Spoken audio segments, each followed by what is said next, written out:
Tears rolled down Zola's pale cheeks as she sat on the cold bench at the edge of the small park. The wind was soft, but it carried a chill that made her shiver. She clutched her school bag to her chest, as if holding it tighter would stop her whole world from falling apart. Zola was only 13 years old, but today she felt older than she had ever felt before. She stared at the ground, watching the tiny ants move in a straight line, busy with their own small world. It was strange how life just kept going, even when everything in her own life had stopped. Her mind kept replaying the events of the last 2 months. She had been a happy child, living with her mother, Sarah, in a quiet, white-painted house in a small American town. Sarah worked long hours at a bakery, leaving early in the morning and returning late at night, smelling of flour and sugar. Zola had always been a good student, shy and gentle, with pale blonde hair that fell to her shoulders and green eyes that seemed too big for her small face. But everything changed the night her mother's boyfriend, Tom, moved into their home. Tom was tall, with dark hair and a smile that made people think he was friendly, but Zola had never liked him. Something about the way his eyes followed her made her uncomfortable. Sarah, however, thought Tom was wonderful.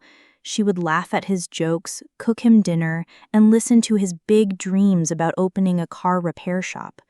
Zola kept quiet. She didn't want to upset her mother, who seemed happier than she had been in years. It happened on a rainy evening in late October. The power had gone out, and the house was quiet except for the sound of rain against the windows.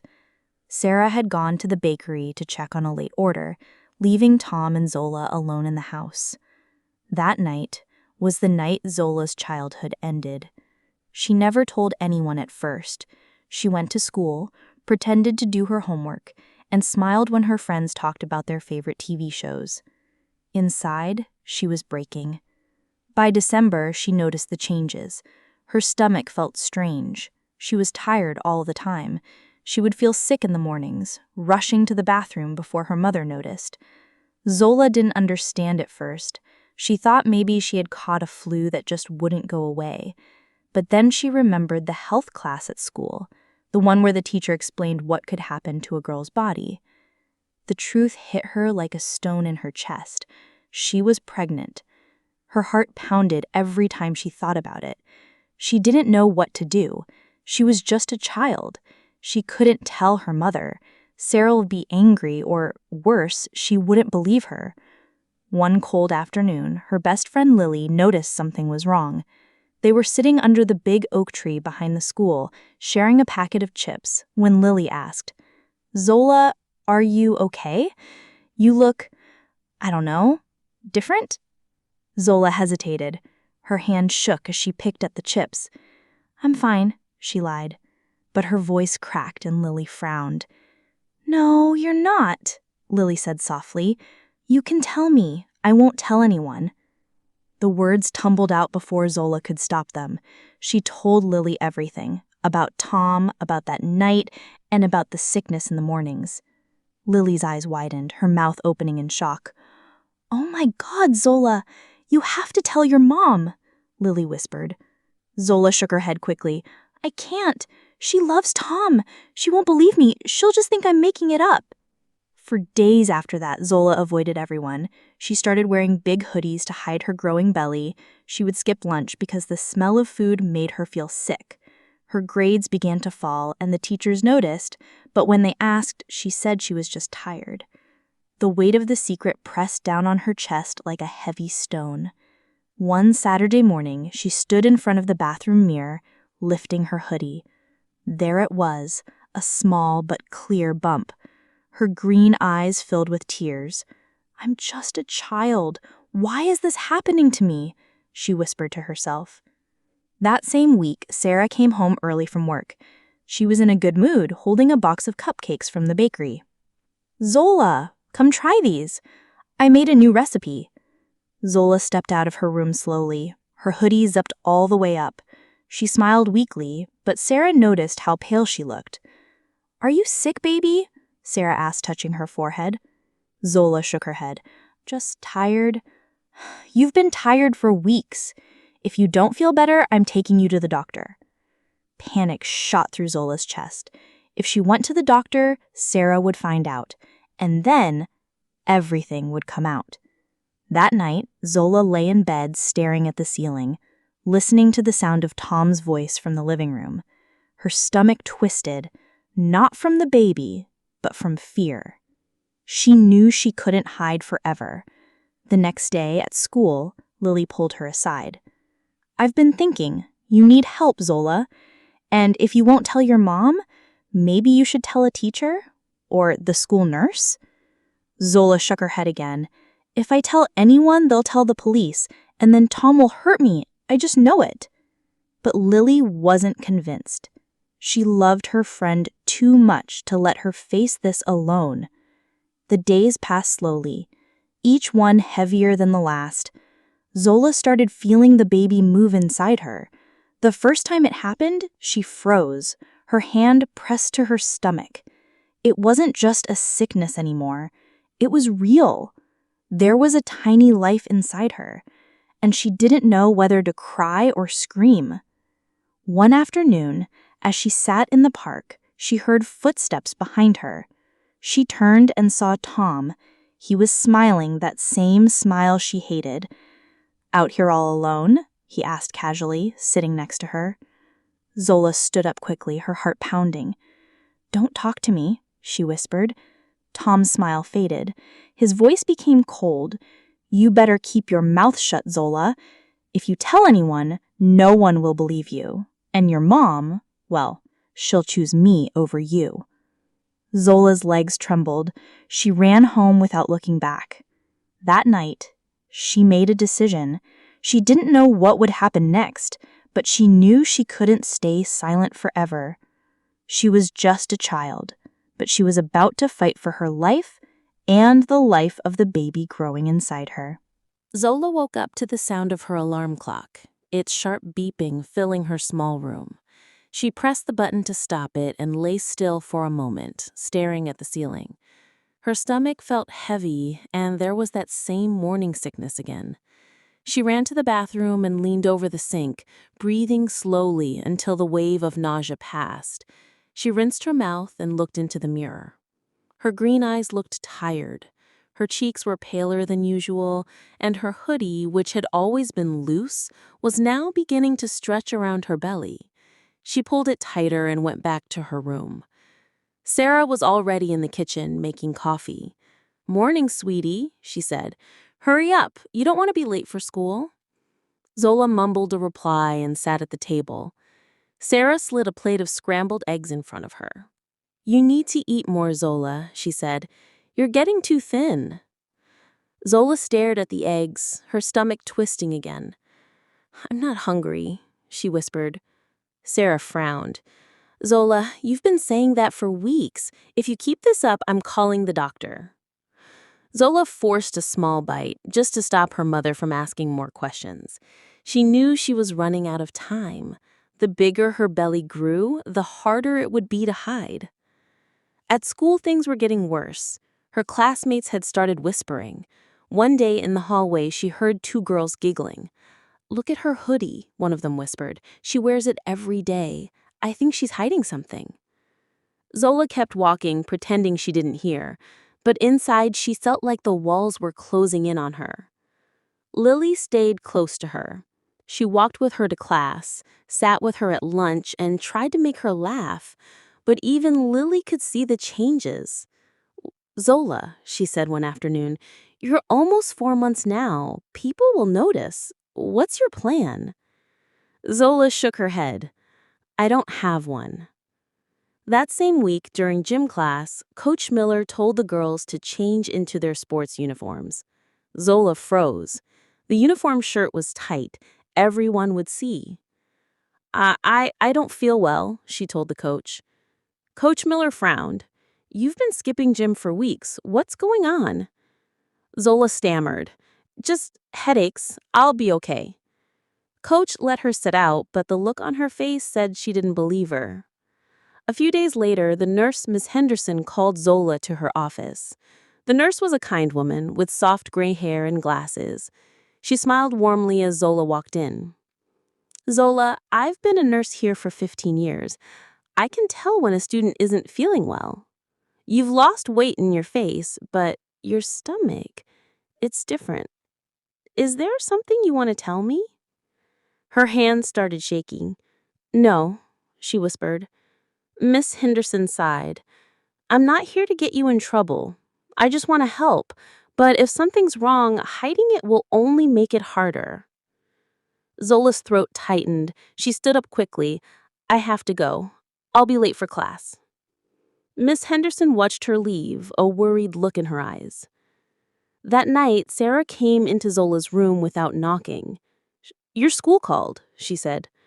Zola's heart raced. What did they say? They said you've been avoiding gym and skipping meals. Zola, are you sick? Tell me the truth. Zola looked down at her hands. She wanted to tell her mother everything, but fear held her tongue. I'm fine, she whispered. Sarah didn't look convinced. If you don't tell me, I'll take you to the doctor myself. The next morning, Zola went to school with a knot in her stomach. At lunch, Lily leaned close and whispered, if you don't tell someone soon, it's going to blow up. And when it does, it's going to be bad. Zola nodded silently. She knew Lily was right. That afternoon, something happened that changed everything. Zola was walking home from school when a car pulled up beside her. It was Tom. He said, "Get in." Zola froze. No. Tom's eyes darkened. Don't make me ask twice. Her hands trembled as she climbed in. The car smelled like his aftershave, a scent that made her sick. He drove in silence for a few minutes, then said, You're not telling anyone, are you? Zola didn't answer. Tom's voice hardened. If you do, no one will believe you. You'll ruin your mother's life. She'll hate you forever. Zola clenched her fists. She wanted to scream, to tell him he was lying. But fear kept her silent. When they got home, Sarah was in the kitchen. Oh, you gave her a ride, she said, smiling at Tom. Tom smiled back, like nothing was wrong. Zola went straight to her room, locking the door behind her. She sat on her bed, tears streaming down her face. She couldn't keep living like this. The next day, during English class, Mrs. Carter asked Zola to stay after. You've always been a good student, Zola, but lately you're distracted. Is something wrong at home? Zola's eyes filled with tears, but she quickly wiped them away. No, ma'am. Mrs. Carter studied her for a long moment. You can talk to me, you know. Sometimes adults can help when you think no one will. Zola nodded but said nothing. She was afraid of what would happen if she spoke up. By the end of the week, the whispers at school grew louder. One boy in the hallway smirked at her and said, Hey Zola, you're getting fat. Lily snapped at him, Shut up, Jason. But Zola felt the sting of the words. That night, she couldn't sleep. She lay in bed, one hand resting on her stomach. The baby moved again, a small flutter that both scared and amazed her. She knew she couldn't hide forever. On Monday morning, Miss Henderson called Sarah. The nurse's voice was serious. I think your daughter needs a medical checkup immediately. When Zola got home from school, Sarah was waiting in the living room. We're going to the doctor tomorrow, she said firmly. No arguments. Zola's blood ran cold. Tomorrow, everything would be out in the open. She didn't know if she was ready. The next morning, Zola barely touched her breakfast. Her hands kept trembling as she held the spoon. Sarah watched her closely, but didn't say anything. The air between them felt heavy, like a storm about to break. When it was time to leave for the doctor's appointment, Zola walked slowly to the car, hoping that maybe something would happen to stop them from going. But the drive was quiet, the winter sky pale and gray above them. At the clinic, the waiting room smelled like disinfectant. Zola sat in the corner, her hoodie zipped up tight, staring at the floor. Sarah filled out forms at the counter, glancing at her every few minutes. A nurse called Zola's name. She followed her into a small examination room. The nurse smiled kindly. "We're just going to do some basic checks first." She weighed Zola, took her blood pressure, and then asked her to lie on the examination table. The doctor came in, a tall man with glasses and gentle eyes. He greeted Sarah and Zola, then began asking questions. "So, Zola, your school says you've been feeling unwell. Can you tell me what's been going on?" Zola hesitated, glancing at her mother. "Just tired," she whispered. The doctor studied her face. "Any nausea? Changes in appetite?" Zola's silence was enough. The doctor turned to Sarah. "Mrs. Adams, I'd like to do a physical examination and a simple test. Would you mind waiting outside for a few minutes?" Sarah frowned but agreed. "I'll be right outside, baby," she said, stepping out. When the door closed, the doctor's voice softened. "Zola, you can tell me anything. This is a safe space. If there's something going on, I'm here to help, not judge." Zola stared at her hands. Tears blurred her vision. The words slipped out in a trembling voice. I think I'm pregnant." The doctor paused, then nodded gently. "Okay, we'll do a test to be sure." 10 minutes later, the result was clear. Positive. The doctor's eyes were sad. "Zola, you're about 4 months along. I'm going to call your mother in now. But before I do, is there anything you want me to know about how this happened?" Zola's heart pounded. She wanted to tell him about Tom, but the fear was too big. "No," she whispered. The doctor called Sarah back into the room. "Mrs. Adams, your daughter is pregnant." Sarah froze, her mouth opening in shock. "What? No, she's 13. That's impossible." Zola's tears fell freely now. "It's true, Mom." Her voice rose, trembling with confusion and anger. "How? Who?" She turned to her daughter, her face pale. "Zola, tell me the truth." Zola opened her mouth, but no sound came out. She was terrified. The doctor stepped in. "Mrs. Adams, I understand this is a shock. I'd like to give you both some privacy, but it's important that Zola feels safe enough to speak." Sarah nodded stiffly. "We'll talk at home." The drive back was silent. Sarah's knuckles were white as she gripped the steering wheel. Zola stared out the window, her stomach turning. When they got home, Sarah shut the door and faced her.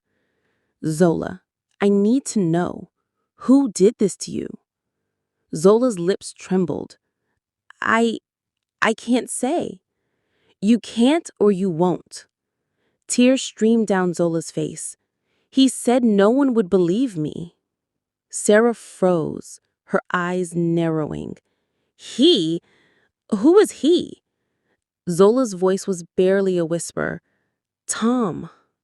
For a moment, the house was completely silent. Then Sarah's expression changed. Shock, then horror, then anger. No, Zola, that can't be true. Tom loves me. Zola interrupted, her voice desperate. "It's the one, Mom. That night in October, when you went to the bakery, the power was out. Her words broke into sobs. Sarah's face went pale. She stumbled back a step, her hand covering her mouth. "Oh my God." Before Sarah could say anything more, the front door opened. Tom walked in, whistling like nothing was wrong. "Hey, what's going on?" he asked, setting his keys on the counter. Sarah's eyes burned with fury. "You stay away from her." Tom looked confused, then glanced at Zola. "What did you tell her?" Zola stepped back, her heart racing. "The truth." Tom's smile faded. His jaw tightened. She's lying, Sarah. She's making it up because she doesn't like me. Sarah's voice shook. She's 13, Tom. She's pregnant. Tom's expression hardened. And you believe her over me? This is ridiculous. Zola's hands clenched into fist. You know it's true. The argument exploded. Sarah's voice rose, Tom shouted back, and Zola stood frozen in the corner, her heart pounding. Then Sarah grabbed her phone. I'm calling the police. Tom's eyes widened. You're going to regret this. But Sarah had already dialed. The police arrived 20 minutes later. They spoke to Sarah and Zola separately. At first, Zola struggled to tell the full story, but when one of the female officers knelt beside her and said softly, "You're safe now," the words poured out from her. Tom was taken away in handcuffs. That night, Zola sat on her bed, wrapped in the blanket. The house felt strange without Tom's voice in it. Sarah came in quietly and sat beside her. I'm so sorry, Sarah whispered, tears in her eyes. I should have protected you. I didn't see what was happening. Zola leaned against her mother, crying. I was scared. I know, baby, Sarah said, holding her close. But you're not alone anymore. We'll get through this together.